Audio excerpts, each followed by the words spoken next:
When I started watching football, Belenenses was a plain average team, fighting alongside the likes of Estrela Amadora, Académica or Leixões to avoid relegation.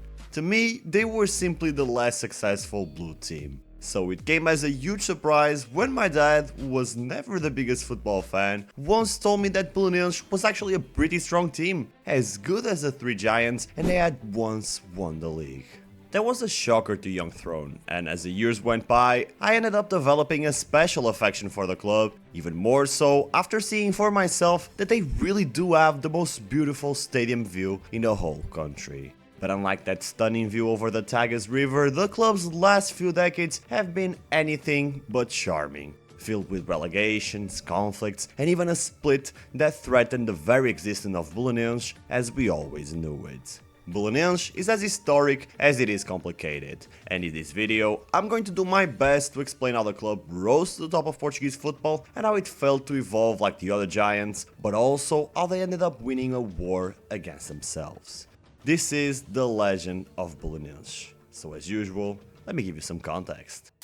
Belenenses was never the underdog when compared to Sporting and Benfica. The club was founded in 1919 by a group of disgruntled Sporting and Benfica fans who wished to represent the region of Belém.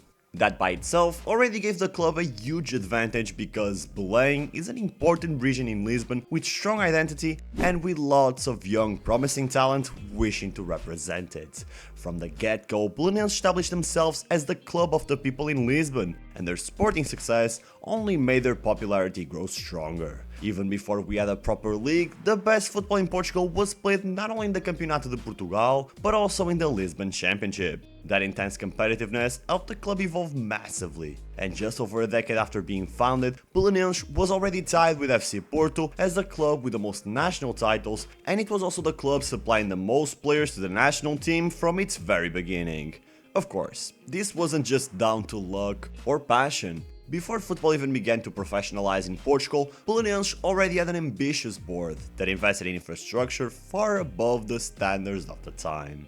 And so, Belenenses carried on as a top-level club, eventually winning the Portuguese league title in 1945-46. Throughout the 1930s, 40s and 50s, Belenenses graced Portuguese football with high-level squads featuring stars like Amaro, Feliciano, Serafim das Neves, one of the best Portuguese goalkeepers of all time, José Pereira, and the incredible Wonder Brothers Vicente Lucas and Matateu. But their dominance wasn't limited to the national stage. Belenenses even managed to beat teams like Barcelona and Real Madrid during their golden years. And although technically they only have one league title to their name once the championship switched to a league format, Belenenses can also say they finished second on 4 occasions, one of them losing the title in the final moments of the last match. And apart from that, they claimed 13 third place finishes. That record clearly cemented them as the 4th best team in the country.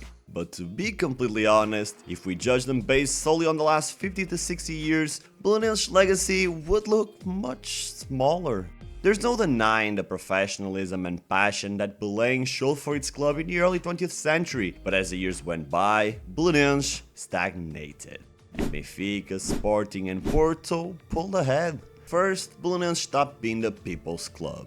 Sure, identifying with the Belém region helped a lot in the beginning, but as Lisbon's population grew and Benfica began its national expansion strategy, new football fans started to gravitate towards supporting Benfica instead. Because here's the thing, Belenenses was the club of Belém, a region with strong local pride in Lisbon, but Benfica didn't aim to represent the neighborhood where its name came from. It wanted to represent all of Lisbon. And from the 1950s onwards, the club began to grow into a national force, building fantastic teams that played attractive, attacking football.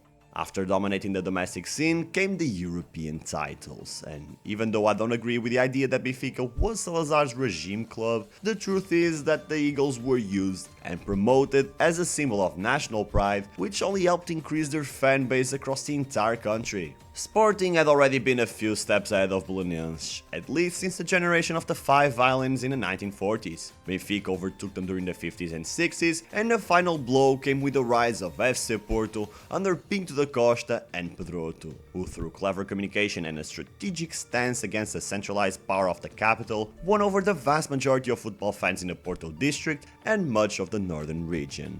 Belenenses never quite managed to become the Portuguese club. And with the rise of the Big Three, they didn't even manage to remain the clear alternative. But it would be redundant to blame their organizational failure purely on the success of their rivals. The truth is, Belenenses had multiple opportunities to capitalize on their early success, but they were always led by a conservative leadership.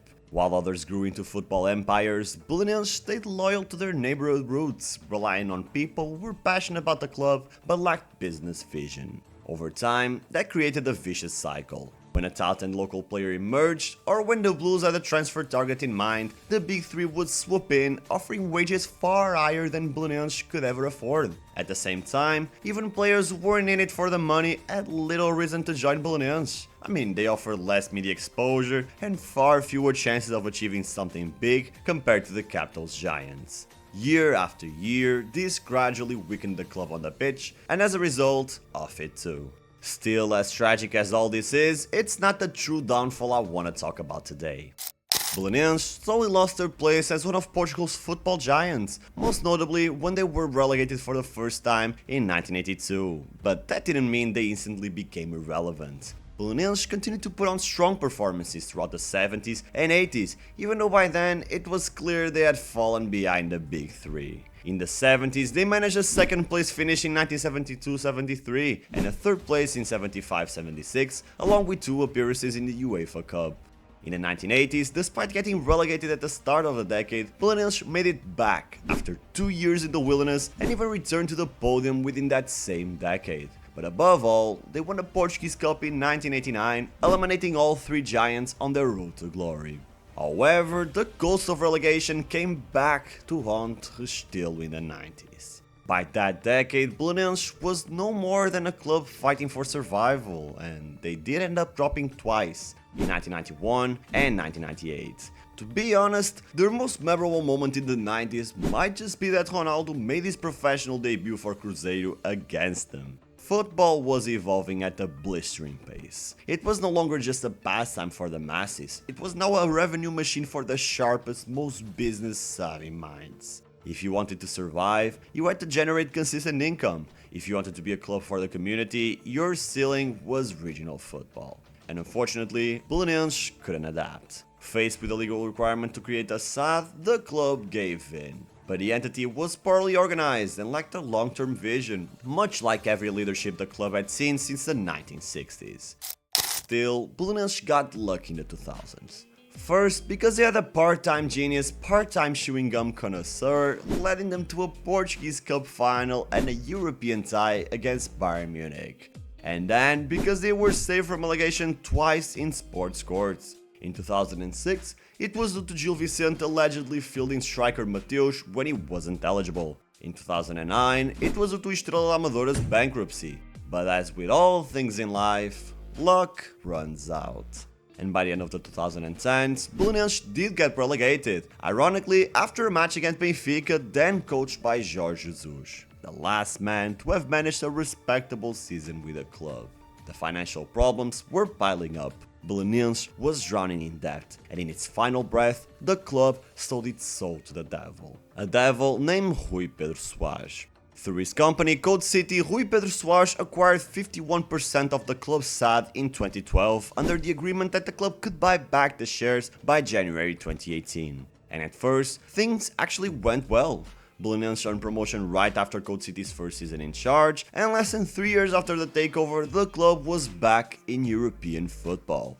But behind the scenes, it was a whole different story. Even before Belenenses returned to the Europa League in 2015, the club and Code City were already at each other's throats. The SAD claimed the club owed them money. The club claimed the SAD wasn't fulfilling its investment promises. Meanwhile, seats were stolen, synthetic turf was installed against the club's will, and at one point, the players literally had their water and electricity cut off, all because these fucking bitches couldn't agree on who was supposed to pay what. It was ridiculous, like actual peasant feuds from the early 90s. The logical solution was a split. Separating the club from the SAD made the most sense, but Code City argued that it wasn't fair to be stripped of a Primeira Liga team after their investment brought and kept Belenenses in the top flight. On the other side, the name, the stadium, the legacy, all of that belonged to the people of Belém. Not some rich guy butt buddy with a corrupt prime minister. The club just wanted to regain control of its destiny, but sports courts blocked them from acquiring a majority stake in the side. At first glance, it looked like Belenenses was being held hostage by a soulless company. The still was getting emptier than ever until Patrick Moraes Carvalho, the man with the weirdest fucking pose in all of football, took Code City to court and banned them from using any symbol or infrastructure related to Belenenses.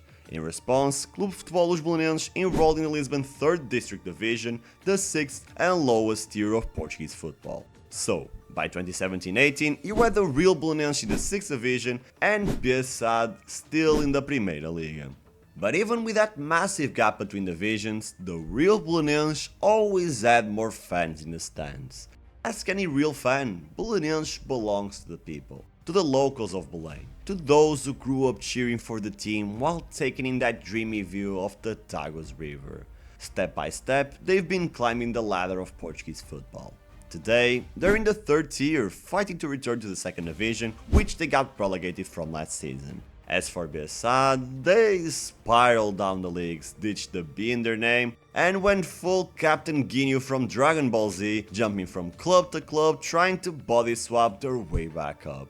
Their latest trick? A merger with Portalegrense. And now they're trying to crawl their way into the 4th tier. Funny how things change, huh? But here's the sad truth. The dream of succeeding as a community club is almost impossible in today's football reality. Belenenses felt that the moment they reached the 2nd division, and even if they climb back up, the ending probably won't be different. Without investors, you don't go far in Portuguese football, that's just facts. The key for Belenenses is to be strategic, to avoid repeating past mistakes. Otherwise, yes, they'll forever belong to the people, no question, but they'll stay far, far from the top. What do you think? Can Belenenses really make it back to the top division without an investor? And hey, before you click off this video, make sure to subscribe to Throne FC so you don't miss out on the best Portuguese football content on YouTube. I promise, you won't find better, not even if you pay those leeches at Sport TV. Thanks for watching, I'll see you in the next one.